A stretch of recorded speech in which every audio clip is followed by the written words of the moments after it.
మగాడు అంటే ఆడు. ఎవడాడాలి? మగాడు ఆడాలి, మిగతా వాళ్ళు ఆడియాలి. అంటే సరే, ఈ వీడియో ప్రకారంగా అయితే మగాడు ఆడాలి, ఆడవాళ్ళు ఆడించాలి. వాస్తవమే, ఆడించడం మాత్రమే కాకుండా వాళ్ళని చంపాలి కూడా. అంటే ఎలాంటి సందర్భాలు వచ్చినప్పుడు చంపాలంటే, ఈ ఇన్సిడెంట్ దీని గురించి నాకు తెలిసినప్పుడు అండ్ దీని గురించి నేను వీడియో చేస్తున్నప్పుడు కూడా ఏమో మగాళ్ళ బతుకులు ఎంత దిగజారిపోయినాయండి. అంటే అసలు కనీసం మగాడి ప్రాణానికి కూడా విలువ లేదని చెప్పేసి ఇక్కడ అర్థమైపోతుంది. అంటే దేని గురించి అంటే ఆ ఇన్సిడెంట్ గురించి ఒకసారి ఎక్స్ప్లెయిన్ చేస్తాను, వినండి. ఒక 17 కోట్లు జీవితం మొత్తం కష్టపడి సంపాదించినటువంటి అమౌంట్లో ఒక 17 కోట్లు సింగిల్ ఒక మ్యారేజ్ కోసం ఒక రిసార్ట్ని బుక్ చేసినటువంటి పర్సను ఇవాళ చనిపోయాడు. అండ్ ఇన్సిడెంట్ ఏంటంటే, షియా గోయల్ అనేటువంటి ఒక అమ్మాయి, ఒక 22 ఇయర్స్ సంథింగ్ అనుకుంటాను, అండ్ కేతన్ అనేటువంటి ఒక రియల్ ఎస్టేట్ పర్సన్, అంటే బిల్డర్, సమ్ రియల్ ఎస్టేట్ చేస్తూ ఉండే అతను వచ్చేసి ఈ అమ్మాయిని, అంటే ఈ అమ్మాయిని పెళ్లి చేసుకోవాలనే ఉద్దేశంతో మాట్లాడుకోవడం జరిగింది. అదంతా డిస్కషన్ అయింది అండ్ వీళ్ళకి ఎంగేజ్మెంట్ కూడా అయిపోయింది. అండ్ రీసెంట్లీ అంటే జూన్ 14 నాడు ఈ అమ్మాయి వచ్చేసి ఇతన్ని చంపడానికి ఒక రకంగా ప్రయత్నం చేసింది. అంటే కొండ ప్రాంతానికి తీసుకొని వెళ్ళేసి అక్కడ నుండి తోసే ప్రయత్నం అయితే చేసిందన్నమాట. తోసేటువంటి సందర్భంలో ఇతన్ని గమనించి, అదేంటి నన్ను తోసేయడానికి ట్రై చేస్తున్నవి ఎందుకు అని చెప్పేసి అడిగినప్పుడు ఈవిడ చెప్పిన మాట ఏందనంటే, అక్కడ పాము వచ్చింది, సడన్లీ పాము కాటైపోతుంటే నేను కావాలనే పక్కకు దూసేసానని చెప్పేసి అన్నది. అయితే అరే నీ అమ్మ ఎంత సేవ్ చేసింది కదా, నన్ను పెళ్ళికి ముందే కాపాడుతుంది, నా ప్రాణాన్ని గురించి ఆలోచిస్తుందని చెప్పేసి ఇంకా డీప్ అయిపోయాడు మనోడు.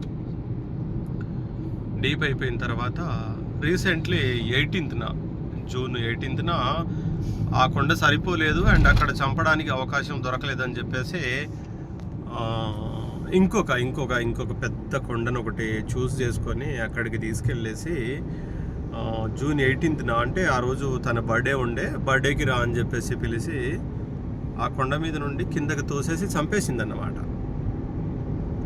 ఎందుకు చంపేసిందనంటే, ఎందుకు చంపేస్తుంది, ఈవిడికి లవర్ ఉన్నాడు, ఓకేనా, లవర్ ఉండడము అండ్ గతంలో వీళ్ళిద్దరూ పెళ్లి చేసుకోవాలని చెప్పేసి అనుకున్నారు.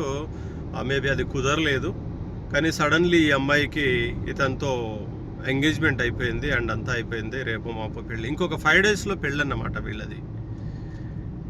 అలాంటి టైంలో ఇతన్ని తీసుకొని వెళ్ళేసి కేవలం ఈమె మాత్రమే కాకుండా వీళ్ళ లవర్ హెల్ప్ కూడా తీసుకొని ఇద్దరు తీసుకొని వెళ్ళేసి కొండ మీద నుండి తోసేసి చంపేశారు. క్లీన్ అయిపోయింది. అండ్ మరి తను చనిపోయాడు, వీళ్ళు తోసేశారని చెప్పేసి ఎలా తెలిసింది, ఇన్సిడెంట్ అసలు బయటికి ఎట్లా వచ్చింది అని అంటే, ఒక రకంగా ఈవిడ బిహేవియర్ కావచ్చు అండ్ గతంలో ఏం చేస్తుండే ఈవిడ గురించి అని చెప్పేసి ఆలోచించినప్పుడు, ఈవిడికి లవర్ ఉన్నాడు, వీళ్ళ మధ్య నడుస్తోంది అని చెప్పేసి తెలిసి ఒక రకంగా కొంచెం ఎంక్వైరీ చేశారన్నమాట. ఏమనంటే ఈవిడ ఫోన్ కాంటాక్ట్స్ కావచ్చు, ఎవరితో మాట్లాడుతుంది, ఏం చేస్తుంది ఏంటని చెప్పేసి కొంచెం లైట్గా ఎంక్వైరీ చేస్తే ఫస్ట్ మొనగాడు దొరికాడు. అంటే ఈవిడ లవర్ ఎవడైతే ఉన్నాడో వాడు దొరికాడు. అని ఏం జరిగింది ఏంటని చెప్పేసి కొంచెం డీప్గా అడిగేసరికి అతను చెప్పేశాడు, అవును తోసేసాము, చంపేశాము అని చెప్పేసి నేను. దాని తర్వాత ఈవిడ దగ్గరకు వచ్చేసి, అమ్మ ఏం జరిగిందిరా తల్లి చెప్పురా నాన్న చిట్టి అని చెప్పేసి అంటే, వేసేసాం, కొండ మీద నుండి తోసేసాం, చంపేశామని చెప్పేసి అనేయడం జరిగింది. అండ్ ఎంక్వైరీలో భాగంగా ఇతని బాడీ ఏదైతే ఉందో, బాడీ దొరికిన తర్వాత అంటే తోసే ఆనవాళ్ళు, అంటే తోసేశారో ఆయన కాలు జారి పడ్డాడో సంథింగ్ ఏదో జరిగిందని చెప్పేసి పోస్ట్ మార్టం రిపోర్ట్స్ కావచ్చు అవన్నీ చూసిన తర్వాత ఇతని బాడీ వెనకాల, అంటే వీళ్ళు చేతితో తోస్తే ఫింగర్ ప్రింట్స్ కావచ్చు, రేపు ఎంక్వైరీలో తెలిసిపోతుందనే ఉద్దేశంతో ఒక బలమైన కర్ర లాంటిది ఏదైనా ఉపయోగించారన్నమాట. ఉపయోగించి వెనకాల నుండి గట్టిగా అతన్ని కొట్టడము నెట్టడము, ఏదైనా నెట్టడం అంటే ఆ నుంచి తోసేయడము, నెట్టడం. కానీ వీళ్ళు కొట్టడం చేశారు. దూరం నుండి ఇట్లా గట్టిగా కొట్టేసరికి ఆ కర్రకు సంబంధించినటువంటి ఆనవాళ్ళు అండ్ కొంచెం బాడీ కమిలిపోయి ఉంటుంది ఆ పార్ట్. కాబట్టి దాన్ని ఆధారంగా చేసుకొని ఇంకా గట్టిగా ఎంక్వైరీ చేయడము, ఇదంతా అడగడం అంతా అయిపోయిన తర్వాత వీళ్ళు క్లియర్ కట్గా తీసుకెళ్లారు అండ్ చంపేశారు అని చెప్పేసి అర్థమైపోయింది. ఈ ఇన్సిడెంట్ ఆధారంగా నేను చెప్పదలుచుకున్నది ఏంటంటే, అక్క నువ్వు పెళ్లి చేసుకోవాలి, లవ్లో ఉండాలి, ఇంకెవరినో ఉంచుకోవాలి అనుకున్నప్పుడు క్లియర్ కట్గా ఒక్కటే మాట, నాకు ఈ పెళ్ళి అవసరం లేదు, నాకు ఇష్టం లేదు, నేను తనని చేసుకోను అని చెప్పేసి అంటే కేవలం రిసార్ట్ ఖర్చులకే 17 కోట్లు పెట్టాడంటే వాడు ఎన్ని రోజులు కష్టపడి ఉంటాడు, ఎంత సంపాదించుంటాడు, ఎంత కూడగట్టి ఉంటాడు. 17 కోట్లు రిసార్ట్గా పెట్టాడంటే నాకు తెలిసి 200-300 కోట్ల చేంజ్ ఉండాలి వాళ్ళకి ఆస్తి.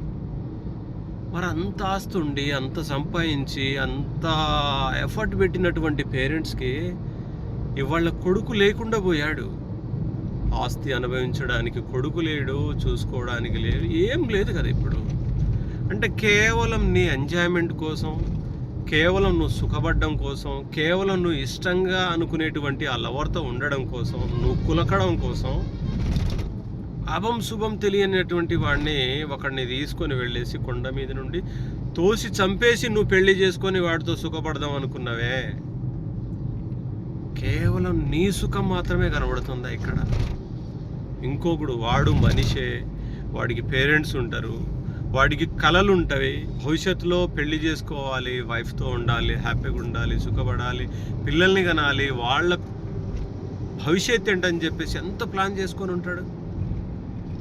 చివరికి ఏం లేదు, మొత్తం కేవలం నీ 10 నిమిషాల సుఖం కోసం జీరో చేసి పడేసినావు. ఇవాళ చనిపోయాడు, తీసుకొచ్చి ఖననం చేసేసారు, కార్యక్రమం అయిపోయింది. ఇక నువ్వు జైలుకు పోతావు, మళ్ళీ బయటకు వస్తావు, మళ్ళీ వాడినే పెళ్లి చేసుకుంటావు, లేదనుకుంటే వాడితో ఒక 10 నెలలు కులుకుతావు, దాని తర్వాత వాడిని వదిలేస్తావు, ఇంకొకరిని పట్టుకుంటావు. సుఖం అనేది నీకు ఒక లిమిట్ ఉంది, నీకు ఒక అవకాశం ఉంది, నువ్వు చేయగలిగేలాగా చేస్తే బాగుండు. కానీ వాడి జీవితం ఆవిరైపోయింది. వాళ్ళ పేరెంట్స్ ఆశలన్నీ కొలాప్స్ అయిపోయినాయి. ఇలాంటి సుఖాన్ని కోరుకునే మిమ్మల్ని ఏమంటారో కామెంట్ కింద వాళ్ళే పెడతారు చూసేటువంటి ఆడియన్స్.